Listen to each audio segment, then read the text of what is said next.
Hello friends, welcome to my channel.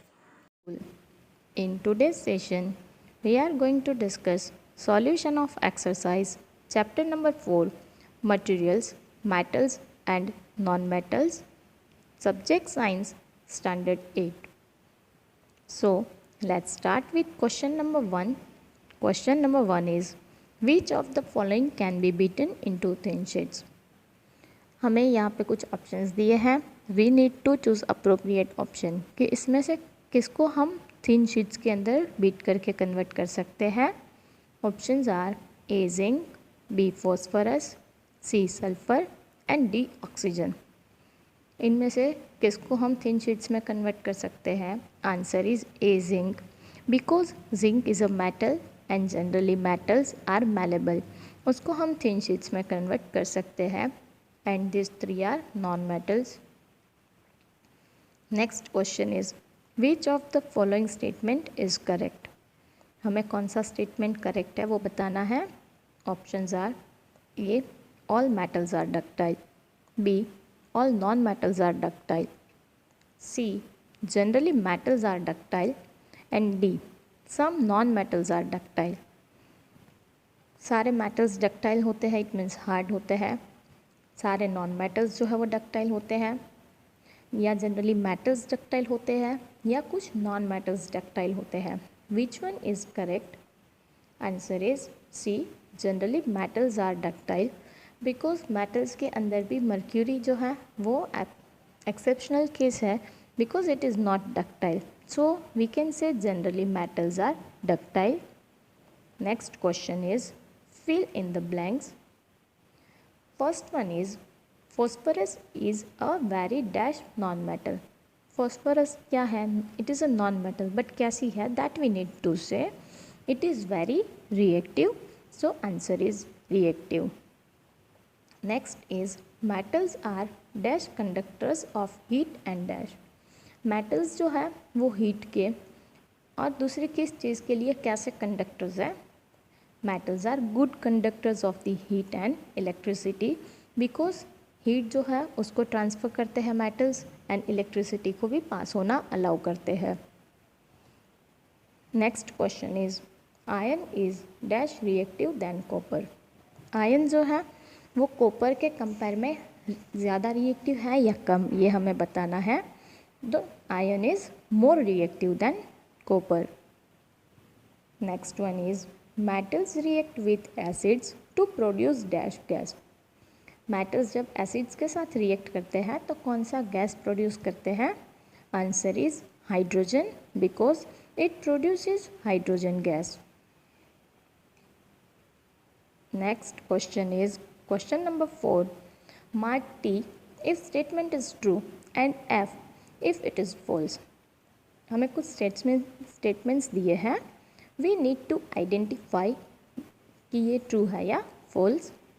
First one is generally non metals react with acids. Generally non metals जो है वो acids के साथ react करते हैं. It is false because non metals do not react with acids. Metals जो है वो एसिड के साथ रिएक्ट करते हैं, नॉन मेटल्स नहीं करते. Next one is sodium is very reactive metal. Yes, it is true because sodium and phosphorus ये दोनों काफ़ी रिएक्टिव होते हैं. Next one is copper displaces zinc from zinc sulphate solution. Copper जो है वो जिंक सल्फेट के सॉल्यूशन के अंदर से जिंक को डिस्प्लेस करता है. इज़ इट ट्रू और false? It is false because zinc जो है ना वो ज़्यादा रिएक्टिव है. सो जिंक है वो कॉपर सल्फेट में से कॉपर को डिस्प्लेस कर सकता है. Next one is coal can be drawn into wires. Coal के अंदर से हम वायर्स बना सकते हैं.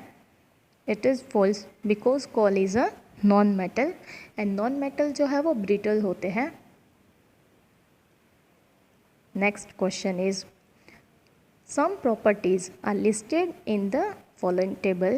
Distinguish between metals and non-metals on the basis of these properties. हमें ये टेबल के अंदर ना कुछ प्रॉपर्टीज़ यहाँ पे दी गई है, उसी के अकॉर्डिंग हमें मेटल्स एंड नॉन मेटल्स के बीच क्या डिफरेंस है वो बताना है। First point is given, that is appearance. वो दिखते कैसे हैं? Answer is metals are shiny while non-metals are dull. Next one is about the hardness. Metals are very hard, non-metals are soft. Next one is malleability. Metals are malleable but non-metals are non-malleable. Metals जो हैं वो hard होते हैं, even वो malleable भी होते हैं, that's Y हम उसके अंदर से वायर या तो थिन शीट्स बना सकते हैं। बट नॉन मेटल्स के जो है वो ब्रिटल होते हैं और सॉफ्ट होते हैं, दैट्स वाई उसको हम बीटन नहीं कर सकते, थिन शीट्स नहीं बना सकते। Next point is about the ductility. Metals are ductile while non metals are non ductile. Metals जो है वो हार्ड है, दैट्स वाई उसके अंदर डक्टिलिटी की प्रॉपर्टी होती है, नॉन मेटल्स जो है वो डक्टाइल नहीं है। Next one is heat conduction. Metals are conductors of heat while non metals are insulators of heat. Metals जो हैं वो हीट को पास होना अलाउ करते हैं, वो हीट को ट्रांसफ़र करते हैं, बट नॉन मेटल्स जो है वो हीट को ट्रांसफ़र नहीं करते हैं, that's why we can say non-metals are insulators of heat or we can say poor conductors of heat. Next one is about conduction of electricity. ये इलेक्ट्रिसिटी के conduction के बारे में बताना है। Metals are conductors of electricity while non-metals are insulators of electricity. Metals जो है वो इलेक्ट्रिसिटी को पास होना अलाउ करते हैं, that's why they are conductors. But non metals जो हैं वो इलेक्ट्रिसिटी को पास होना अलाउ नहीं करते, that's why they are insulators. इसीलिए जनरली जो वायर्स होते हैं ना वो मेटल्स के होते हैं, जनरली कॉपर के होते हैं, बट उसका आउटर लेयर जो होता है ना, जो इंसुलेटर जो आपको कलरफुल लेयर दिखता है, they are made up of non metals. So electricity जो है वो आउटर लेयर से पास ना हो और हमें शॉक नहीं लगे। Next question is give reasons for the following. हमें कुछ रीजंस बताने हैं। First, aluminium foils are used to wrap food items. हम फूड आइटम्स को रैप करने के लिए एल्यूमिनियम फॉइल्स का यूज़ करते हैं, but why we do use it? हम उसका यूज़ क्यों करते हैं? That we need to answer. Answer is it maintains the temperature of food item intact as it is good conductor of heat. It does not react with the food. Aluminium जो है वो एक metal है, that's why that is a good conductor of heat, और वो temperature जो है वो फूड का मेंटेन करते हैं, इवन वो फूड के साथ रिएक्ट भी नहीं करते हैं, that's why we prefer aluminium foil. Even we can say it is a metal so it is malleable, तो उसकी हम फॉइल्स जो है वो बना सकते हैं, थिन शीट्स बना सकते हैं। Next is immersion rods for heating liquids are made up of metallic substances. किसी भी चीज़ को गर्म करने के लिए जो इमर्ज किया जाता है, अंदर डुबाया जाता है ना, जो भी रोड्स, वो मेटालिक सब्सटेंस से क्यों बने हुए होते हैं? Answer is metals are very good conductors of electricity, that is why immersion rods are made up of metals. Metals जो हैं वो गुड कंडक्टर्स है, that we have already discussed, इसीलिए इमर्जन जो रोड्स होते हैं वो मेटल्स के होते हैं, so they allow to pass electricity and electricity is converted into the heat. Next one is copper can not displace zinc from its salt solution. Copper जो है ना वो जिंक के सॉल्ट सॉल्यूशन यानी कि जिंक सल्फेट में से zinc को डिस्प्लेस क्यों नहीं कर सकता? Answer is this is because copper is less reactive than zinc. Displacement हमें पता है कि जो मोर रिएक्टिव मेटल है वो लेस रिएक्टिव मेटल को डिस्प्लेस करती है, copper is less reactive, so copper can not displace zinc but zinc can displace copper. Next is sodium and potassium are stored in kerosene. Sodium और potassium को kerosene के अंदर हम क्यों store करते हैं? That we need to answer. Answer is It is because sodium and potassium reacts vigorously when comes in contact with air or water. Sodium and potassium जो है वो हाईली रिएक्टिव है एंड जैसे ही वो एटमॉस्फेयर के अंदर एयर के contact में आएंगे या तो वाटर के कांटेक्ट के अंदर आते हैं, then they react with oxygen और ब्लास्ट होता है.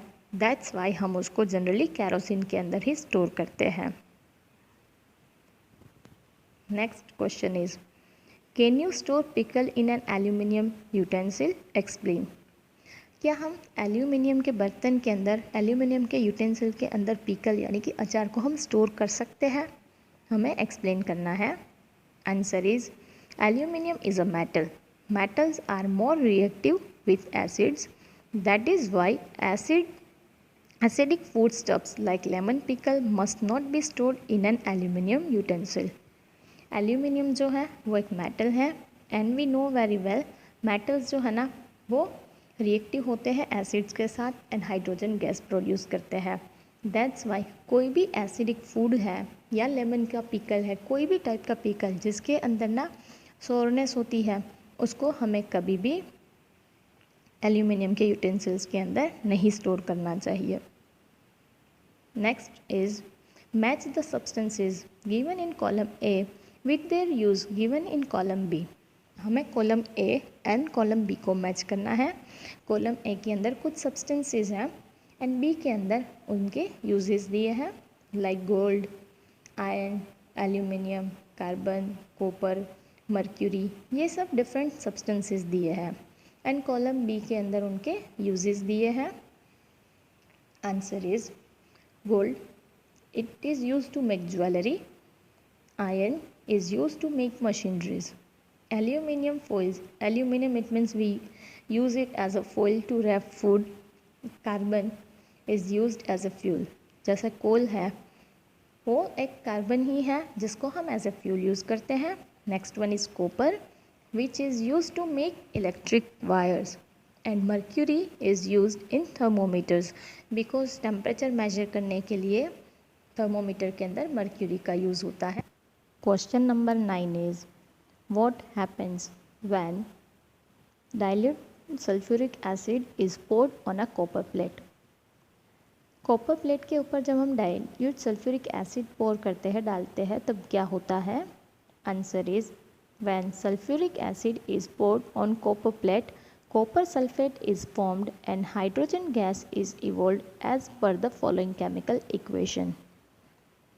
जब हम कॉपर के ऊपर सल्फ्यूरिक एसिड डालते हैं, पोर करते हैं, तो कॉपर जो है वो सल्फ्यूरिक एसिड के अंदर से हाइड्रोजन गैस जो है उसको रिलीज़ करता है और कॉपर सल्फेट बनता है और हाइड्रोजन गैस जो है वो एटमॉस्फेयर के अंदर रिलीज़ होता है. सो सल्फ्यूरिक एसिड के बदले वो कॉपर सल्फेट बनेगा एंड हाइड्रोजन गैस जो है वो रिलीज़ होता है. Next question is, iron nails are placed in copper sulphate solution. अगर हम आयरन नेल्स जो है उसको हम कॉपर सल्फेट के अंदर डालते हैं, then what will happen? Write word equations of the reaction involved.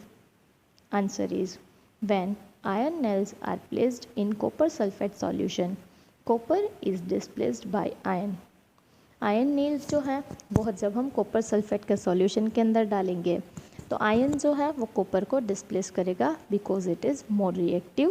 Chemical equation is iron nails plus copper sulphate solution is converted. Arrow के बाद में जो है वो फाइनल क्या बनेगा? It indicates iron sulphate plus copper. Next question is, Saloni took a piece of burning charcoal and collect the gas evolved in a test tube. How will she find the nature of the gas? सोलोनी ने क्या किया कि burning charcoal जो है वो लिया और उसके अंदर से जो गैस इवोल्व हो रहा था ना वो टेस्ट ट्यूब के अंदर कलेक्ट किया. तो कैसे पता चलेगा कि गैस का नेचर कैसा है? Answer is, when charcoal is burn in air, carbon dioxide gas is evolved. This gas when passed into the lime water turns it milky. This is the test of the gas.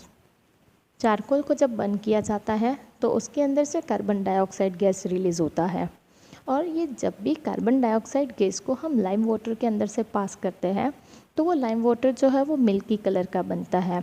तो हम इस test से जान सकते हैं कि कौन सा गैस जो है वो रिलीज़ हुआ। Next one is write down word equations of the reaction taking place in this process. ये जो प्रोसेस के अंदर केमिकल रिएक्शन होता है वो हमें बताना है। कार्बन प्लस ऑक्सीजन, कार्बन जो है चारकोल जो है उसमें कार्बन होता है और जब भी हम उसको बर्न करते हैं तो एटमॉस्फेरिक ऑक्सीजन के साथ कार्बन और ऑक्सीजन ये दोनों रिएक्ट करते हैं एंड कार्बन डाइऑक्साइड गैस बनता है। Next question is one day Rita went to a jewellery shop with her mother. Her mother gave an old gold jewellery to the goldsmith to polish. Next day, when they brought the jewelry back, they found that there was a slight loss in its weight. Can you suggest a reason for the loss in weight? Rita जो है वो अपने मम्मा के साथ jewellery shop पे गई थी और उनके जो मदर है उन्होंने गोल्ड की जो ज्वेलरी थी वो पॉलिश करने के लिए गोल्ड स्मिथ को दी थी। जब वो ज्वेलरी लेके वापस आए तब उन्होंने ये देखा कि पता चला उनको कि जो वेट था ना गोल्ड का वो थोड़ा सा कम हुआ है। हमें रीज़न बताना है कि ऐसा क्यों हुआ होगा। Answer is in polishing the jewellery jeweler put the gold jewelry in a mild acidic solution, that is aqua regia, which on reaction with acid goes into the solution. So this process certain amount of the gold is lost to the acidic solution. अब gold Smith जो है ना वो gold की jewellery जो होती है उसको माइल्ड एसिड के अंदर रखते हैं जिसको हम एक्वा रिगिया बोलते हैं एंड इस एसिडिक सॉल्यूशन के अंदर थोड़ा सा जो गोल्ड है ना वो जाता है रिएक्शन के अंदर। दैट्स वाई गोल्ड जो है वो उसका अमाउंट थोड़ा सा कम होता है। We have discussed solution of the entire exercise. Hope you have enjoyed this session. If you have really enjoyed it, like this video, share it with your friends, and if you have not subscribed my channel yet, subscribe it. Thank you.